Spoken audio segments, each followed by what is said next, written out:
ನಮಸ್ಕಾರ ಸ್ನೇಹಿತರೆ, ನಾನು ನಿಮ್ಮ doctor Deepa Rani Shekhar, transform life ಪ್ರೋಗ್ರಾಮ್ಸಿಂದ ಲವ್, ಲೈಟ್ ಆ್ಯಂಡ್ ಗ್ರ್ಯಾಟಿಟ್ಯೂಡ್. ಹೋದ ವಿಡಿಯೋನಲ್ಲಿ ನಿಮಗೆ ಮುಂಬಾಗಲು, ಅದರ ಮುಂದೆ ಏನಿಡಬೇಕು, ತಕ್ಷಣಕ್ಕೆ ಏನಿಡಬೇಕು, ಹೇಗೆ ಅದೃಷ್ಟವನ್ನು ಬರಮಾಡ್ಕೊಳ್ಳೋದು, ಮುಂಬಾಗಲು ಒಂದು ಸರಿಯಾಗಿ ಇದ್ದಾಗ ಆ ವ್ಯಾಪ್ತಿನಲ್ಲಿ ನಮಗೆ ಹಣಕಾಸು ಕೂಡ ಸುಲಭವಾಗಿ ಅದರ ಮೂಲಕ ದ್ವಾರವಾಗಿ ಹರಿದು ಬರುತ್ತೆ, ಇದರ ಬಗ್ಗೆ ಎಲ್ಲ ಮಾಹಿತಿ ಕೊಟ್ಟೆ. ಸೊ ಈಗ ಮತ್ತೊಂದು ವಿಷಯವನ್ನು ಹೇಳಲಿಕ್ಕೆ ಹೊರಟಿದ್ದೀನಿ.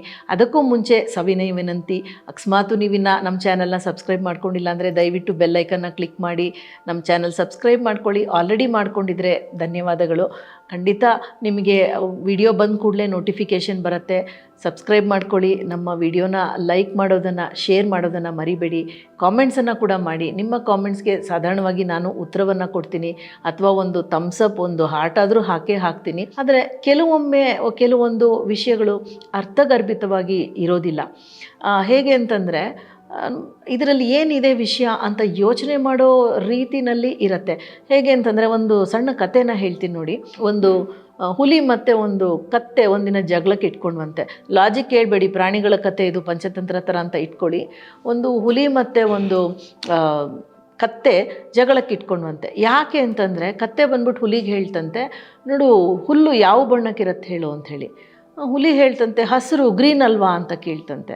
ಅದಕ್ಕೆ ಕತ್ತೆ ಹೇಳ್ತಂತೆ, ಇಲ್ಲ ಗೆಳೆಯ, ಅದು ಬ್ಲೂ ಕಲರಲ್ಲಿರುತ್ತೆ, ನೀಲಿ ಬಣ್ಣದಲ್ಲಿರುತ್ತೆ ಅಂತ ಹೇಳ್ತಂತೆ.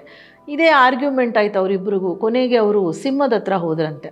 ಸಿಂಹ ಕಾಡಿನ ರಾಜ ಅಲ್ವಾ, ನಮಗೆ ನ್ಯಾಯವನ್ನು ಒದಗಿಸು ರಾಜ. ನೋಡು, ಈ ಥರ ಕತ್ತೆ ಹಸಿರು ಬಣ್ಣ ಇರೋ ಹುಲ್ಲನ್ನು ನೀಲಿ ಬಣ್ಣ ಅಂತ ಹೇಳ್ತಾ ಇದೆ ಅಂದ. ಕತ್ತೆ, ಇಲ್ಲ ಇದು ನೀಲಿ ಬಣ್ಣವೇ ಅಂತ ಹೇಳಿ ಅದು ವಾದವನ್ನು ಮಾಡ್ತಂತೆ.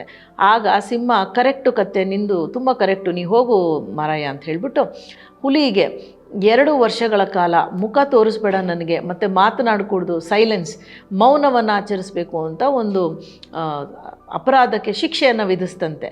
ಆಗ ಹುಲಿ ಕೊನೆಯದಾಗಿ ನನ್ನದೊಂದು ಪ್ರಶ್ನೆ ಮಹಾರಾಜ, ಹಸಿರು ಹುಲಿ ಕೇಳ್ತಂತೆ, ಹಸಿರು ಬಣ್ಣ ತಾನೇ ಇದೆ ಹುಲ್ಲು, ಯಾಕೆ ನೀನು ನನಗೆ ಶಿಕ್ಷೆಯನ್ನು ಕೊಟ್ಟೆ ಅಂತ ಹೇಳಿದಾಗ ಆ ಸಿಂಹ ಹೇಳ್ತಂತೆ, ಹುಲ್ಲು ಹಸಿರೇ ಇರೋದು, ಶಿಕ್ಷೆ ಕೊಟ್ಟಿದ್ದು ಕತ್ತೆಗೆ ಯಾಕೆ ಕೊಡಲಿಲ್ಲ ಅಂತಂದರೆ, ಅದು ಮುಖ್ಯ ಅಲ್ಲ.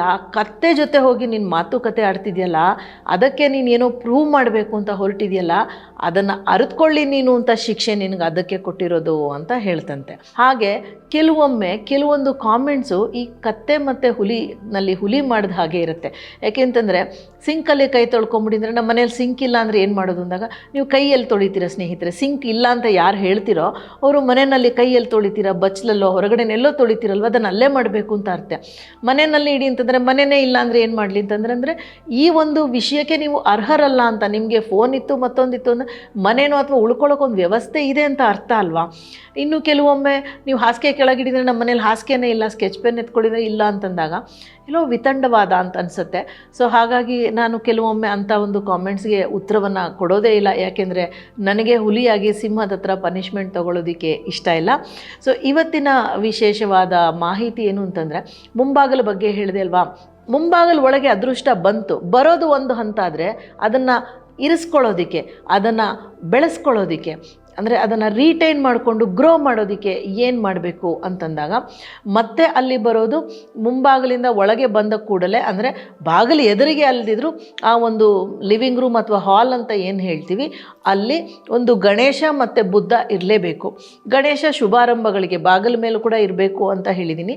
ಹಾಗೆಯೇ ಗಣೇಶ ಇರಬೇಕು ಮತ್ತು ಬುದ್ಧ ಕೂಡ ಇರಬೇಕು. ಯಾಕೆಂತಂದರೆ ಬರೀ ಹಣ ಮಾತ್ರ ಇದ್ದರೆ ಸಾಲದಲ್ವಾ, ಜ್ಞಾನ ಕೂಡ ಇರಬೇಕಲ್ವಾ, ಮತ್ತು ಜ್ಞಾನ ಜೊತೆ ಶಾಂತಿ ಕೂಡ ಇರಬೇಕಲ್ವಾ. ಒಂದು ಮನಃಶಾಂತಿ ಇಲ್ದಿದ್ರೆ ಏನೇ ಇದ್ರೂ ಪ್ರಯೋಜನ ಇಲ್ಲ. ಸೊ ಹಾಗಾಗಿ ಬುದ್ಧ ಮತ್ತು ಗಣೇಶ ಇರಬೇಕು.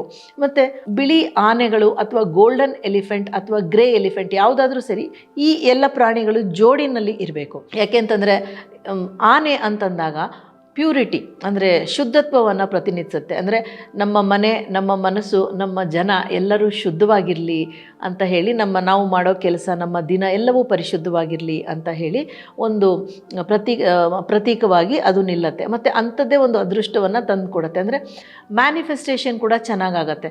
ಅಂದರೆ ಯಾವುದೊಂದು ನಾವು ಬೇಕು ಅಂತ ಅನ್ಕೋತೀವೋ ಅದನ್ನು ನಾವು ಪಡ್ಕೊಳ್ಳೋದಕ್ಕೆ, ಅಭಿವ್ಯಕ್ತಿ ಮಾಡ್ಕೊಳ್ಳೋದಕ್ಕೆ ಈ ಆನೆಯ ಒಂದು ಮೂರ್ತಿ ಅಥವಾ ಚಿತ್ರ ಇದ್ದಾಗ ಅಂದಾಗ ಅದು ಸ್ಟ್ರೆಂತ್ ಮತ್ತು ಸಾಲಿಡ್ಯಾರಿಟಿ ಅಂದರೆ ಶಕ್ತಿ ಮತ್ತು ಒಂದು ಘನತೆ ಗೌರವವನ್ನು ತಂದುಕೊಡುತ್ತೆ. ಜೋಡಿಯಾಗಿ ಇರಬೇಕು, ಅದು ಗಮನದಲ್ಲಿರಲಿ.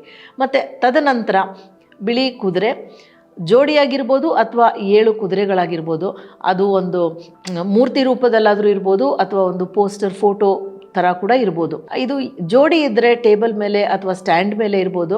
7 ಕುದುರೆಗಳು ಅಂತಂದಾಗ ನಾವು ಎಲ್ಲಿ ಕೂರ್ತೀವೋ ನಮ್ಮ ತಲೆಗಿಂತ ಸ್ವಲ್ಪ ಮೇಲೆ ಇರೋ ಹಾಗೆ ಇರಬೇಕು. ಇದು ಶಯನ ಗೃಹದಲ್ಲಿ ಬೆಡ್ರೂಮಲ್ಲಿ ಇರಬಾರ್ದು, ಆಫೀಸ್ ರೂಮ್ ಅಥವಾ ಲಿವಿಂಗ್ ರೂಮ್ ಅಂದರೆ ಹಾಲಲ್ಲಿ ಇರಬೇಕು. ಯಾಕೆಂದರೆ ಇದು ಕೂಡ ಒಂದು ಶುದ್ಧತ್ವವನ್ನು ಮತ್ತು ಪವರ್, ಶಕ್ತಿಯನ್ನು ಮತ್ತು ಸ್ಪೀಡ್, ಅಂದರೆ ನಾವು ಮಾಡೋ ಕೆಲಸ ನಮಗೆ ಬೇಗ ಬೇಗ ಆಗಬೇಕು, ನಾವು ಬಯಸೋವಂಥ ವಿಷಯ ನಮಗೆ ಶೀಘ್ರದಲ್ಲಿ ಆಗಲಿ ಅಂತ ಹೇಳಿ ಆ ಸ್ಪೀಡನ್ನು ಮಾಡುತ್ತೆ. ಇದು ಕೂಡ ಜೋಡಿ ಅಥವಾ 7 ಕುದುರೆಗಳು ಇರುತ್ತೆ. ಮತ್ತು ನಾವು ಮನೆಯೊಳಗೆ ಬರ್ತಿದ್ದಂಗೆ ಮುಂಬಾಗಿಲ ಹೊರಗೆ ಕೂಡ ಇದೆ, ಸ್ವಸ್ತಿಕದ ಬಗ್ಗೆ ಮಂತ್ರದ ಬಗ್ಗೆ ಹೇಳಿದೆ. ಒಳಗೆ ಬರ್ತಿದ್ದಾಗೆ ಯಾವುದಾದ್ರೂ ಒಂದು ಶುಭ ಸಂಕೇತವಿರಬೇಕು, ಅಂದರೆ ಒಂದು ಓಂ ಅಥವಾ ಶ್ರೀಂ ಅಥವಾ ಒಂದು ಮಂತ್ರ, ಗಾಯತ್ರಿ ಮಂತ್ರವೋ ಅಥವಾ ಯಾವುದೋ ಒಂದು ಮಂತ್ರದ ಒಂದು ರೀತಿ ಇರಬೇಕು. ಅಥವಾ ಮಂತ್ರ ಹಾಕಿಲ್ಲ, ಗೋಡೆನಲ್ಲಿ ನಾವು ಹಾಕೋದಿಲ್ಲ ಅಂದಾಗ ಒಂದು ಸಣ್ಣದಾಗಿ ಒಂದು ದಿನದಲ್ಲಿ 2 ಬಾರಿನಾದರೂ ಒಂದು ಚಾಂಟ್ ಆದರೂ ಹಾಕಬೇಕು, ಅಥವಾ ನಾವು ಬಾಯಿನಲ್ಲಾದರೂ ಅದನ್ನು ಹೇಳಬೇಕು. ಮತ್ತು ದೃಷ್ಟಿಗೆ ಸೂರ್ಯನ ಒಂದು ಮುಖವಾಡ ಸಿಗತ್ತೆ, ಸಾಧಾರಣವಾಗಿ ಶಿವನ ದೇವಸ್ಥಾನಗಳಲ್ಲಿ ಸಿಗತ್ತೆ.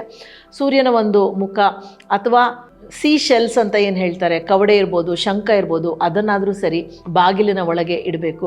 ಮತ್ತು ದಿನಕ್ಕೆ ಒಂದು ಸರ್ತಿ ನಾವು ಮುಂಬಾಗಿಲಿಗೆ ಹೇಗೆ ಧೂಪವನ್ನು ತೋರಿಸ್ತೀವೋ, ಒಂದು ಊದಿನ ಕಡ್ಡಿನಲ್ಲಿ ತೋರಿಸ್ತೀವೋ ಅಥವಾ ಧೂಪದ ಕಡ್ಡಿನಲ್ಲಿ ತೋರಿಸ್ತೀವೋ, ಅದೇ ಥರ ಮನೆ ಒಳಗಡೆ ಕೂಡ 4 ಮೂಲೆಗಳಿಗೆ ನಾವು ಈ ಧೂಪವನ್ನು ತೋರಿಸ್ಬೇಕು ಊದಿನ ಕಡ್ಡಿನಲ್ಲಿ. ಮತ್ತು ಯಾವುದೇ ರೀತಿನಲ್ಲಾಗಲಿ ಒಂದಾದರೂ ಗಿಡ ಮನೆ ಒಳಗೆ ಇರಲೇಬೇಕು. ಶುಭದ ಸಂಕೇತ ಮಾತ್ರವಲ್ಲ, ಅದು ಆರೋಗ್ಯಕ್ಕೆ ಕೂಡ ತುಂಬ ಒಳ್ಳೆಯದು. ಸೊ ಇಷ್ಟನ್ನು ನಾವು ಮುಂಭಾಗಲಲ್ಲಿ ಮಾಡಬೇಕು. ಮತ್ತು ಕ್ರಿಸ್ಟಲ್ಸ್ನ ಇಡೋದ್ರಿಂದ ಸುಮಾರು ಅದೃಷ್ಟ ಆಗಲಿ ಒಳ್ಳೆಯ ವಿಷಯಗಳಾಗಲಿ ನಡೆಯುತ್ತೆ. ಕ್ರಿಸ್ಟಲ್ಸ್ ಬಗ್ಗೆ ಸುಮಾರು ವಿಡಿಯೋಗಳು ನಾನು ಆಲ್ರೆಡಿ ಅಪ್ಲೋಡ್ ಮಾಡಿದ್ದೀನಿ. 1 ಮಿನಿಟ್ ಶಾರ್ಟ್ಸ್ ಕೂಡ ಅಪ್ಲೋಡ್ ಆಗಿದೆ, ಪೂರ್ತಿ ವಿಡಿಯೋ ಕೂಡ ಅಪ್ಲೋಡ್ ಆಗಿದೆ. ಸೊ ನೀವು ಅದನ್ನು ರೆಫರ್ ಮಾಡ್ಕೋಬೋದು, ಅದರ ಒಂದು ಲಿಂಕ್ ಕೂಡ ನಿಮಗೆ ಸಿಗುತ್ತೆ. ಪಿರಮಿಡ್ಸ್ ಇಡೋದ್ರಿಂದ ತುಂಬಾ ಶಕ್ತಿಯುತವಾಗಿರುತ್ತೆ. ಪಿರಮಿಡ್ಸಲ್ಲಿ ಈ ಥರ ಚಕ್ರ ಪಿರಮಿಡ್ಡು, 7 ಚಕ್ರ ಟವರ್ ಇದು, ಅದೇ ಥರ ಇದು ದೃಷ್ಟಿಗೆ ಪಿರಮಿಡ್ಡು. ಮತ್ತು ಅದರಲ್ಲಿ ಕೆಲವೊಂದು ಗೋಲ್ಡ್ ಫ್ಲೇಕ್ಸ್ ಕೂಡ ಇದೆ. ಯಾಕೆ ಅಂತಂದರೆ ಆ ಗೋಲ್ಡ್ ಫ್ಲೇಕ್ಸನ್ನು ಹಾಕಿದಾಗ ಅದೃಷ್ಟ ಕೂಡ ಬರುತ್ತೆ. ಅಥವಾ ಚಿಕ್ಕ ಮಕ್ಕಳಿದ್ದಾರೆ, ಅದನ್ನು ತೆಗೆದುಬಿಡ್ತಾರೆ, ಯಾರ ಕಣ್ಣಿಗೂ ಕಾಣಬಾರ್ದು ಅಂತ ಈ ಥರ ಚಕ್ರ ಜನ್ರೇಟರ್ ಇದ್ದಾಗ ತುಂಬ ಎನರ್ಜಿನ ಅದು ರೊಟೇಟ್ ಮಾಡುತ್ತೆ, ಪಾಸಿಟಿವ್ ಎನರ್ಜಿನ ತಂದು ಕೊಡುತ್ತೆ. ಆದರೆ ಅಷ್ಟು ಬೇಗ ಕಣ್ಣಿಗೆ ಬೀಳೋದಿಲ್ಲ. ಸೊ ಇದನ್ನು ಮಾಡ್ಬೋದು. ಮತ್ತು ಸುಮಾರು ಪ್ರತಿದಿನ ಯಾವುದೇ ಕ್ರಿಸ್ಟಲ್ ಇರ್ಬೋದು ಅಥವಾ ಮತ್ತೊಂದಿರ್ಬೋದು, ಅದನ್ನು ಒಂಚೂರು ಶುದ್ಧಪಡಿಸ್ತಾ ಇರ್ಬೋದು. ತುಂಬ ಧೂಳು ಕೂತ್ಕೊಳ್ಳೋದಕ್ಕೆ ಖಂಡಿತ ಬಿಡಬಾರ್ದು. ಸೊ ಇದಿಷ್ಟನ್ನು ಮಾಡಿದಾಗ, ಮತ್ತು ಇನ್ನೊಂದು ದೃಷ್ಟಿ ಗಣಪತಿ ಅಂತ ಸಿಗುತ್ತೆ, ನಿಮಗೆ ಯಾವುದು ತೋಚುತ್ತೋ ಅದನ್ನು ಮಾಡಿದಾಗ. ಮತ್ತು ಇನ್ನೊಂದು ಏನಂತಂದರೆ, ಮುಂಬಾಗಿಲ ಹತ್ತಿರ ಒಳಗಡೆ, ಹೊರಗಡೆ ಅಲ್ಲ, ಒಳಗಡೆ ಈ ಒಂದು ಬ್ಯಾಂಬೂನ ಇಟ್ಟಾಗ, ಅಥವಾ ನಾವು ಕೂತ್ಕೊಳ್ಳೋವಂಥ ಡೆಸ್ಕ್ ಹತ್ರನೋ ಅಥವಾ ಲಿವಿಂಗ್ ರೂಮಲ್ಲೋ ಈ ಬ್ಯಾಂಬೂನ ಇಟ್ಟಾಗ ಅದು ಕೂಡ ತುಂಬ ಒಳ್ಳೆಯ ಸಕಾರಾತ್ಮಕ ಶಕ್ತಿಯನ್ನು ತಂದುಕೊಡುತ್ತೆ, ಒಳ್ಳೆಯ ಚಿಂತನೆ ಮಾಡೋದಕ್ಕೆ ಅವಕಾಶ ಮಾಡಿಕೊಡುತ್ತೆ. ಆರೋಗ್ಯದ ದೃಷ್ಟಿಯಿಂದ, ಅದೃಷ್ಟದ ದೃಷ್ಟಿಯಿಂದ, ಎಲ್ಲ ವಿಷಯದಲ್ಲೂ ಕೂಡ ಅದು ಐಶ್ವರ್ಯವನ್ನು ತಂದುಕೊಡೋದನ್ನು ಕೂಡ ಮಾಡುತ್ತೆ. ಈ ಥರ ಕ್ರಿಸ್ಟಲ್ಸನ್ನು ಇಟ್ಟಾಗ ಅದು ತುಂಬ ಸಕಾರಾತ್ಮಕ ಶಕ್ತಿನ ತಂದುಕೊಡುತ್ತೆ. ಮತ್ತು ಇದೆಲ್ಲವನ್ನು ಮಾಡಿ ಒಂದು ಬ್ಯಾಂಬೂ ಮನೆಯಲ್ಲಿಡಿ. ಮತ್ತು ಇದೆಲ್ಲದಕ್ಕಿಂತ ಮುಖ್ಯವಾಗಿ ಇದೆಲ್ಲದರ ಜೊತೆ ನಿಮ್ಮ ಮನಸ್ಸನ್ನು ಹಗುರವಾಗಿ ಖುಷಿಯಾಗಿ ಇಟ್ಕೊಳ್ಳಿ.